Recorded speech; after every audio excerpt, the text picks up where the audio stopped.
तो जब आप कह रहे हैं कि अगले सप्ताह शायद तलहटी बन जाए, तो क्या इसका मतलब ये है कि निवेशकों को यहाँ पर अपनी खरीदारी के लिए तैयारी कर लेनी है, अगर कुछ पैसा जुटाना है तो जुटा लें, या अगर कम से कम अपनी मानसिक तैयारी कर लें कि हाँ, इस हफ्ते हमें जो भी बढ़िया बॉटम मिला उसमें खरीद लेंगे, या बॉटम का इंतज़ार भी ना करें, इस हफ्ते आप खरीदना शुरू कर दें धीरे-धीरे?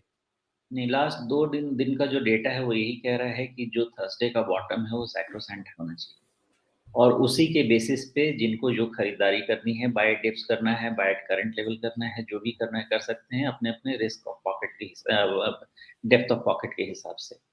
थर्सडे का लो अगर वो टूटता है तो फिर से फ्रेश डाउनसाइड आएगा। अदरवाइज़ मुझे लगता नहीं है बिकॉज़ 2 दिन का जिस तरह का मार्केट ने क्लोज़ दिया है, ऐसा देखिए, हमारे अनसर्टेन। पास 2 बॉटम हो गए फिर। एक तो आप कह रहे हैं थर्सडे का बॉटम बड़ा महत्वपूर्ण है और वो 16,850 के आसपास है। और उससे ज़्यादा दूर नहीं है जो आपका सितंबर वाला बॉटम है, 16,750 के आसपास है। तो 16,750 850 ये रेंज जो है, अ, मतलब अगर 16,850 टूटे भी तो 16,750 के आसपास वो बड़ा सपोर्ट बन जाएगा। नहीं बनेगा। अगर 16,850 टूटेगा तो 16,750 भी टूटे। टेम्परेरी टूटे, मोमेंटरी टूटे, लेकिन वो भी टूटे। अगर यहाँ से मार्केट को पलटना है तो थर्सडे का बॉटम नहीं टूटना है। नहीं तो पुराना बॉटम टूटेगा, उसके नीचे एक बॉटम बनेगा और फिर से रैली की सिचुएशन बनेगी। मोस्ट लाइकली यही होगा। मुझे फिलहाल लगता है कि जिस तरीके से शॉर्ट्स हैं सिस्टम में और एक्सपायरी कब है, ये तो जैसे होली का है वैसे एक्सपायरी का ढूँढना पड़ता है। तो एक्सपायरी कब है? 30 तारीख को एक्सपायरी है। तो हमारे पास टाइम है अभी, अगले हफ्ते भी अगले के कमिंग वीक के बाद वाले वीक में एक्सपायरी है और मार्केट में शॉर्ट बहुत ज़्यादा है। तो उसके अगेंस्ट रैली भी होनी चाहिए, शॉर्ट कवरिंग रैली भी होनी चाहिए। ऐसा-ऐसा मैं फिर से रिपीट करता हूँ, जो शॉर्ट का सिचुएशन है ना मार्केट में, 2 ही सिचुएशन में होता है। या तो गया क्रैश, या तो जो रैली आएगी वो भी फायरी रैली आएगी। लेकिन वो लेवल्स लेकिन के ये तो मार्च का महीना है, तो एक्सपायरी तो 30 मार्च को होनी चाहिए ना फिर? 30 छुट्टी है, 29 को एक्सपायरी होगी। 30 को जी, ट्रेडिंग हॉलिडे। तो वो अभी फिर 2 हफ्ते देरी है। और अब देखिए ये प्रॉब्लम क्या है कि 3 दिन का ही हफ्ता बचेगा आने वाला जो है उसके बाद में, जो 4 दिन का हफ्ता वो ट्रेडिंग का जो सॉरी एक्सपायरी के लिए 4 दिन जो मिलते हैं, उसकी जी, जगह 3 दिन ही मिलेंगे। तो मुझे थोड़ा टाइम देके भी फास्ट ही होगा इस केस में।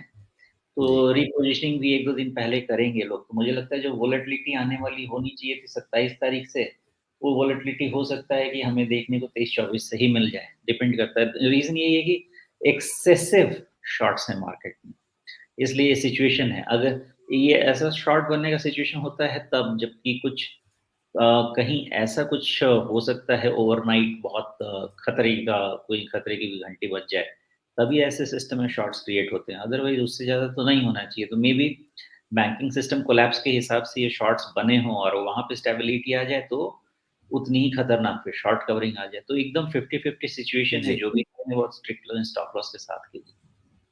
लेकिन जो आप गुरुवार के लो को आप बहुत एक तवज्जो देकर के चल रहे हैं, ज़्यादा महत्व दे रहे हैं 16,850 का। उसके नीचे जैसे मैंने कहा ज़िक्र किया कि सितंबर वाला बॉटम है, आप कह रहे हैं कि अगर गुरुवार का बॉटम टूटा तो वो भी बचेगा नहीं। उसके थोड़ा नीचे जाते ही 16,600 के आसपास आपका 61.8% रिट्रेसमेंट भी आता है। रिट्रेसमेंट थोड़ा बहुत ओवरशूट कर सकता है, तो 16,600 को आप 16,500 मान लीजिए।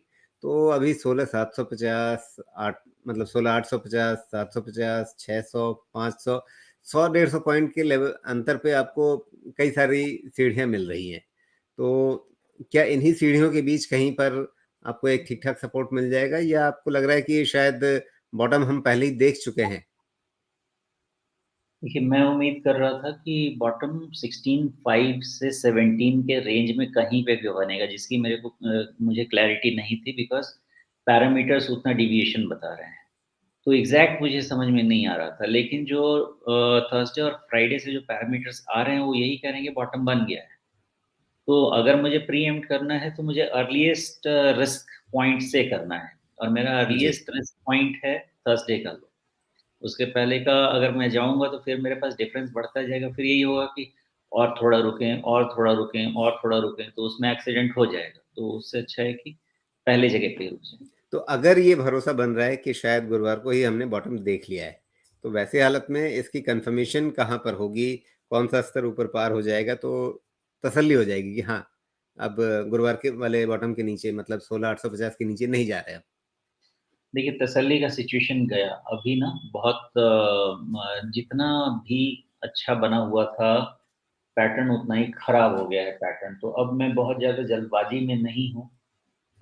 कम से कम 18,200, 300 ये सब के पहले मैं कोई जल्दबाज़ी में नहीं रहूँगा। अब आराम से देखना पड़ेगा, कारण ये है, देखिए यहाँ से 1 हफ्ते के नहीं, तो आप बाद ये कह रहे हैं कि बॉटम बन गया गुरुवार को लेकिन फिर भी अभी मतलब उसका फ़ायदा उठाने वाली कोई रणनीति प्लेस में नहीं है?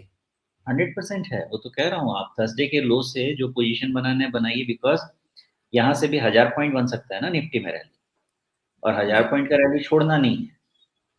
और अगर निफ्टी में 1000 पॉइंट का रैली है, तो जो प्रॉब्लम है बैंक में प्रॉब्लम, अगर निफ्टी में रैली तब बनेगी जब बैंक में प्रॉब्लम नहीं होगी। बहुत चीज़ इंटरकनेक्टेड तो है। इस सवाल इसीलिए का मैं ये जवाब पूछ रहा हूँ कि इस 1000 पॉइंट का भी अगर फ़ायदा उठाना है, तो मतलब किसी कन्फर्मेशन का इंतज़ार करना है या आप कह रहे हैं अब इंतज़ार नहीं करना है, 16,850 पे स्टॉप लॉस लगा कर के जो रणनीति बनानी है, बना लेनी है? बना लेनी है। 16,850 का स्टॉप लॉस, आपको जो स्ट्रैटेजी बनाना है बनाइए, साथ में 2 चीज़ का ध्यान रखिएगा और ये समझना बहुत ज़रूरी है। पहली चीज़ समझना है नैस्डैक। नैस्डैक में ये सिचुएशन है कि 11,700 800 के ऊपर क्लोज़ हुआ, तो यहाँ से फिर से रैली है against all the belief that new economy companies, new age company में प्रॉब्लम आएगी, जो भी है वो सब अपनी जगह है। लेकिन 11,700 800 के ऊपर नैस्डैक बना, क्लोज होना, तो फिर buy at dips with latest लो। उसके अलावा और कोई चारा नहीं है, जब तक नहीं टूटता है वो लो मेंटेन रहेगा। ओके। और 12,000 के ऊपर तो साइकोलॉजिकली भी नैस्डैक चला जाएगा ऊपर। तो प्रॉब्लम पॉइंट क्या है? पॉइंट ये है कि अगर वैसा नैस्डैक में हुआ तो आपके आईटी का सपोर्ट आ जाएगा, जो कि अभी इंडिया में नहीं है। आईटी इंडेक्स का सपोर्ट आ जाएगा तो एक निफ्टी को फिले। दूसरा, जिसके कारण ये रैली फिजल आउट हुई है, वो बैंकिंग सिस्टम में इंस्टेबिलिटी। अभी हमारे बैंक 2 दिन से जिस तरह से क्लोज दे रहा है, ये सोच के दे रहा है कि जो सोचा था कि बैंक फाइनेंशियल सिस्टम जितना अनस्टेबल होगा वो नहीं होगा। अगर वैसा नहीं हुआ तो बैंक में और फायरी रैली, और ये दोनों का कॉम्बिनेशन मिला के निफ्टी में बहुत तेज रैली। इसके एक्सपेक्टेशन हम क्या कर सकते हैं? मैं गलत तो जा सकता हूँ, डेटा गलत हो सकता है, लेकिन जब तक थर्सडे का लो मेंटेन्ड है, बाय डिप्स की ही स्ट्रैटेजी रहेगी, उसके अलावा कोई नहीं रहेगी। वो छूट जाएगा वेट एंड वॉच, बिकॉज़ फिर 17,500 600 तो आराम से देखेंगे, फिर उसके बाद इवैल्यूएट करेंगे। लेकिन एक राउंड में नहीं होना चाहिए, मुझे ऐसा नहीं लगता। अभी सबसे बड़ी प्रॉब्लम आपकी जो बनने वाली है, वो बनने वाली है जो अभी लेटेस्ट स्टॉक है हमारा, वो स्टॉक क्या है 17,800 का। वो जो विशालकाय प्रॉब्लम बोलते हैं, होता है वो वाली प्रॉब्लम बने, वो मैसिव प्रॉब्लम बने। और वो निकला भी तो भी 1823 तक मैं कुछ ज़्यादा एक्साइटेड नहीं होने वाला हूँ, except for that increasing my trailing stop loss, और जहाँ-जहाँ मुझे स्ट्रैटेजिक प्रॉफिट बुक करना हो। तो सिचुएशन ऐसा है कि देखिए आप इससे बाउंस का फ़ायदा लीजिए और फिर उसके बाद ऊपर जाके इंतज़ार कीजिए, रादर जी। प्रॉफिट कीजिए, फिर इंतज़ार कीजिए। यही मैं कह रहा हूँ, डायनामिक भी होना है और स्टैटिक भी होना है, दोनों का मिक्स करा के ही चलना है। ठीक है, शोमेश तो 17,100 के आसपास अभी है। 16,850 का हमने मतलब यहाँ से लगभग 250 पॉइंट नीचे का एक स्टॉप लॉस समझा। शायद ऊपर 17,500 के आसपास तक या शायद 17,800 तक या शायद 18,000 तक भी। वहाँ तक की एक गुंजाइश हमें अभी दिख रही है। ये हमारे सामने सेटअप है। इस सेटअप का फ़ायदा ट्रेडर्स तो उठा सकते हैं। निवेशकों के लिए अभी क्या रणनीति है मतलब उनको क्या करना है? ओके। ट्रेडर्स में भी थोड़ा-सा ट्रेडर्स को एक और केयरफुल रहना पड़ेगा। 17,300 पे पहली प्रॉब्लम, 17,300 के आसपास पहली प्रॉब्लम, 17,500 पे दूसरी प्रॉब्लम और 17,800 पे मेजर प्रॉब्लम। तो उनको अपना स्ट्रैटेजीज़ ये पीसेज़ में ही बनाना पड़ेगा। बहुत ब एक बारी में ट्रेडर्स बहुत बड़ा नहीं खेल पाएँगे, ओके? अब रही इन्वेस्टर्स की बात, तो इन्वेस्टर्स की बात ये है कि उनको भी जो ये पोज़ीशन बनाना है, ये टैक्टिकल बनाना है।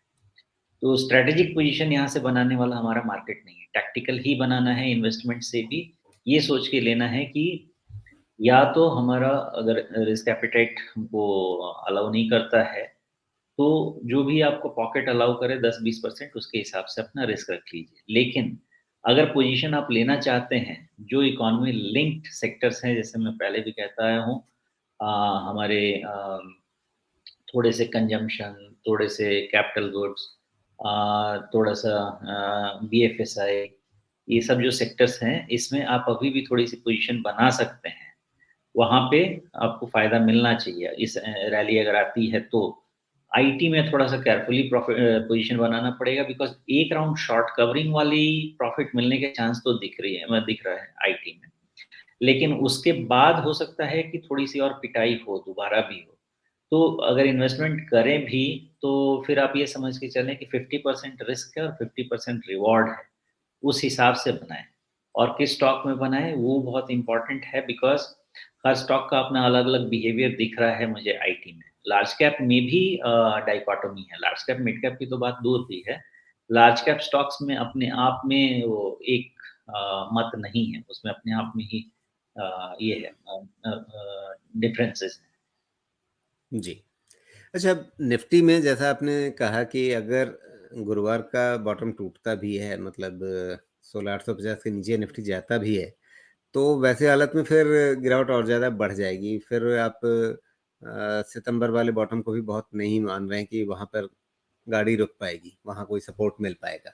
तो फिर उसके नीचे 16,850 के नीचे आपकी नज़र में कौन-सा लेवल आता है? 16,500 टू 600 का रेंज फिलहाल रखा है, लेकिन प्रोजेक्शंस, मतलब जो एस्टिमेट है, बहुत कहेंगे स्ट्रॉन्ग सपोर्ट निकल के आ रहा है, तो एक रिट्रेसमेंट के अलावा बहुत ज़्यादा वहाँ पे कुछ और इंडिकेशन नहीं है। तो उसी से सपोर्ट लेके चलना पड़ रहा है, क्योंकि जो डाउनवर्ड स्लोपिंग ट्रेंड लाइन जो बन भी रही है, वो ब्रीच हो जाएगी। तो मोमेंटरीली अगर ब्रीच माने भी उसको, तो रिट्रेसमेंट तुरंत आ जाएगा। तो हो सकता है ये दोनों का एक मिक्सचर लेके सपोर्ट देखना पड़ेगा। जी। और अभी जो 18,900 के आसपास से जो चाल है निफ्टी की, क्या इसको एक तरह से अ, मतलब फॉलिंग वेज के रूप में या पैरेलल चैनल के रूप में देखा जा सकता है? क्या उस स्थिति में अभी एक तरह से मतलब जो सपोर्ट है, वो बिल्कुल काम कर जाएगा? देखिए, जो ये कहानी थोड़ी-सी लंबी इसलिए है कि हमारा मेन मुद्दा था कि नहीं, इसको उस तरह से नहीं बनाइए, वो नहीं सही बनेगा। आप ये नीचे वाले बॉटम्स कनेक्ट कीजिए, तो आपको प्रिसिज़न ज़्यादा मिलेगा, और उसके बाद इस चैनल को ऊपर लेके जाइए, उल्टा बनाइए। जी। अच्छा, तो कहानी ऐसी है कि जो एबीसीडी पैटर्न का जो टाइम प्रोजेक्शन के हिसाब से मैं देख रहा था, वो सितंबर-अक्टूबर में ब्रेकआउट होना था। तो पहला ब्रेकआउट सितंबर-अक्टूबर में तो हो गया। तो इसको लेफ्ट एक्सटेंड भी कर दीजिए। डबल क्लिक करेंगे तो लेफ्ट एक्सटेंशन आएगा, वो हो जाएगा अपने आप। तो उसका पैटर्न का जो ब्रेकआउट था, वो एक बार हुआ तो, लेकिन एकदम से सस्टेन नहीं हुई है वो रैली। लेकिन ये भी नहीं है कि वो कंप्लीट सेटअप फिज़ल आउट हो गया है, सेटअप भी फिज़ल आउट नहीं हुआ है अभी। तो ऐसा लगता है कि ये टाइम कंसोलिडेशन जो था, वो 1 प्लस 0.5 करीब-करीब कह सकते हैं मैक्सिमम। तो जो 12 महीने का था, उसको 18 महीने तक हमें एक्सटेंड करना पड़ेगा, और 18 महीने नहीं होगा तो फिर उसमें 3 महीने और ऐड करेंगे। तो ऐसे हो, दवा की अलग-अलग खुराकें हैं जो देते रहेंगे। जी। 12 मंथ्स हो गया, अब 18 मंथ्स आप समझें कि अगले महीने तक मैक्सिमम होना चाहिए। अक्टूबर मिड में कहीं बना था टॉप, और उससे अगर चलें तो 18 मंथ्स अप्रैल में तो हो जाना चाहिए। तो उसके बाद फिर देखेंगे, लेकिन अप्रैल से मुझे लग रहा है कि जो भी ठीक-ठाक होना शुरू होना चाहिए अप्रैल के बाद। तो अभी तो यही एस्टीमेट लेके चल रहे हैं पैटर्न का और टाइम प्रोजेक्शन का।